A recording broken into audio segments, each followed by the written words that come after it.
Assalamualaikum warahmatullahi wabarakatuh. Saya Deva Putri Aprilia dari kelas 8G absen 9. Saya ingin menceritakan tentang sejarah Nabi Muhammad SAW.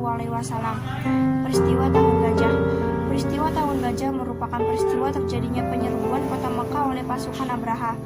Pada masa kelahiran Nabi Muhammad, Tahun Gajah ini ialah tahun terjadinya penyerangan Ka'bah oleh pasukan atau tentara Raja Abraha, yaitu Gubernur Habsyi di Yaman. Serombongan pasukan gajah yang dipimpinnya ini hendak menghancurkan Ka'bah karena bangsa Quraisy akan semakin terhormat dan pada setiap tahunnya selalu ramai umat manusia untuk melakukan ibadah haji. Ini yang membuat Abraha ingin membelokkan umat manusia agar tidak lagi datang ke Mekah.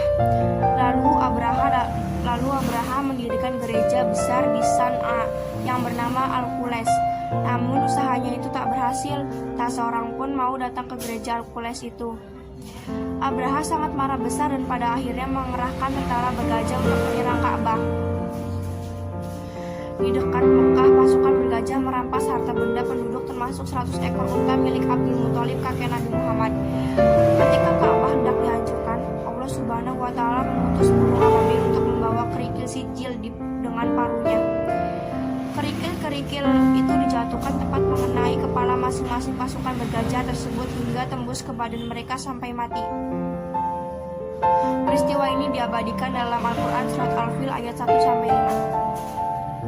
Pasukan bergajah ini hancur lebur mendapat azab dari Allah Subhanahu wa Ta'ala. Di masa inilah kemudian lahir seorang nabi akhir zaman, yaitu Muhammad dari pasangan Abdullah dan Siti Aminah.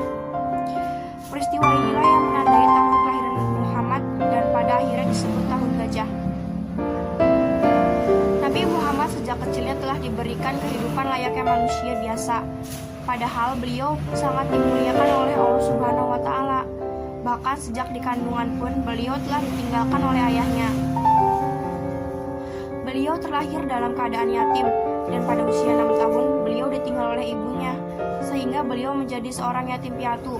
Beliau merasakan apa yang dialami oleh manusia pada umumnya. Dan di usianya yang ke-8 tahun, beliau ditinggal oleh kakeknya Abdul Muthalib.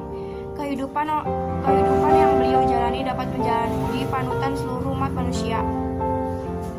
Nabi Muhammad disusui oleh Subaidah selama 3 hari dan oleh kakeknya beliau disusukan juga kepada Halimah Asadiyah dan berada dalam asuhannya kurang lebih 6 tahun. Dalam usia 5 bulan beliau sudah bisa berjalan dan pada usia 9 bulan sudah lancar berbicara. Semasa kecilnya beliau juga telah menggembalakan kambing. Abu Thalib, paman Nabi, mengajak berdagang ketika usianya 12 tahun ke negeri Syam. Beliau diasuh pamannya setelah